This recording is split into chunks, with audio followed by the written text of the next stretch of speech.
Estamos en el momento crítico del análisis de la posible reforma a la salud que ha planteado el gobierno nacional. Al mismo tiempo estamos viviendo una gran crisis creada por el gobierno nacional, que la están sufriendo las entidades del sector, pero también los pacientes. Ya hoy mueren personas. La estrategia para generar la crisis por parte del gobierno ha sido afectar el sistema de aseguramiento, al tiempo que se le limitan los recursos que se giran al sistema, al tiempo que se limita la capacidad de los operadores del sistema de poder prestar el servicio.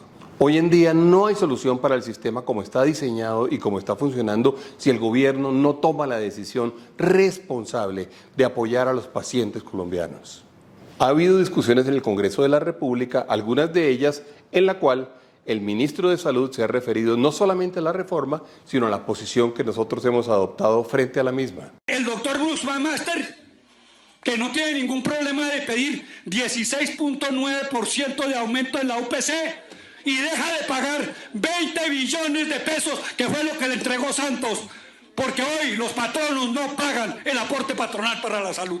Dice el ministro que nosotros solicitamos un aumento a la UPC sin tener un estudio. Señor ministro, todo lo hemos hecho con estudios que hemos compartido con el país, con el Congreso de la República y con usted mismo. ¿Por qué la UPC no alcanza hoy en día? Simplemente porque no se ha aumentado a la misma velocidad en forma acumulativa a la que han aumentado los gastos y las responsabilidades del Estado con los pacientes. En el año 2021, la UPC apenas cubría el 99.1% del gasto de atender los pacientes en Colombia. Ahí no estaban incluidos, por supuesto, los gastos administrativos y otros gastos en los que incurría el sistema. En el año 2022, la UPC no es capaz de cubrir los costos del sistema de atender a los pacientes y es así como el 1.3% de los gastos de atender a los pacientes no están cubiertos. Se comienza a generar un déficit, se comienza a afectar el patrimonio, se comienza a afectar las reservas técnicas.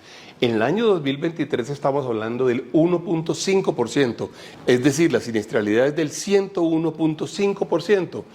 En el año 2024 la siniestralidad es del 105.5%, lo que significa que el 5.5% del gasto que el sistema asume para atender a los pacientes no es cubierto con la UPC. Se pregunta el gobierno entonces ¿por qué no alcanzan los recursos? Se pregunta el gobierno entonces ¿por qué no alcanza la UPC? Por último, hace bien la Comisión Séptima del Senado cuando le dice al Congreso no podemos tramitar la reforma dado que no sabemos si los recursos van a alcanzar. No podemos tramitar la reforma porque no tenemos en este momento la estimación de que el presupuesto general de la Nación no solamente va a contar con los recursos que están presupuestados hoy en día, sino que adicionalmente vamos a contar con los recursos para poder atender las nuevas obligaciones que genera la reforma. Y ahí tenemos una gran diferencia con los cálculos del gobierno. Si ustedes ven el cálculo del Ministerio de Salud y el cálculo del Ministerio de Hacienda, dice que con las reformas se van a generar superávit, se van a generar ahorros, lo que resulta bastante extraño porque nos estamos imaginando un Estado que va a adquirir una gran cantidad de nuevas obligaciones y aparentemente lo que va a tener es un gasto que va a ser menor hasta el punto de generar un déficit. La ANDI hizo un estudio detallado de cuál podía ser el nuevo déficit que se generaba como consecuencia de lo que estaba, de las disposiciones incluidas dentro de la reforma, y nos encontramos, por ejemplo, que en el año 2030, en lugar de tener un superávit adicional del 0.3%, vamos a tener un déficit del 0.88% del Producto Interno Bruto. Recordemos que estamos hablando siempre de cifras entonces que son cercanas a los 20 billones de pesos en cada uno de los años. Este déficit acumulado en un documento que le entregamos al Ministerio de Hacienda, que le entregamos al Congreso y al Ministerio de Salud, nos mostraba cómo en 10 años el déficit no presupuestado alcanza la cifra de 164 billones de pesos. Pues bien, hoy en día, algunos meses después de que la crisis ha venido acumulándose, estamos hablando de un déficit de cerca de 200 billones de pesos durante los próximos 10 años que no están incluidos en las cifras del Ministerio de Hacienda. Ahora, dice el ministro de Salud que resulta que los empresarios no pagan impuestos en Colombia. Le tengo una noticia. La totalidad de los recursos con que cuenta el Estado colombiano provienen del pago de los impuestos de los ciudadanos y del pago de los impuestos de las empresas. Esa no es plata que el gobierno produzca, esa no es plata de propiedad de los funcionarios del gobierno, es plata de los ciudadanos. Todo lo pagamos los ciudadanos y lo pagan las empresas. Dice él que se redujo la contribución en salud que pagaban los empleadores hace 2 gobiernos. Se le olvida al ministro que se creó nuevos impuestos para poder pagar con destinación específica para poder atender el sistema de salud. Se creó el CREE. Vale la pena que revise la historia y vale la pena que nos documentemos.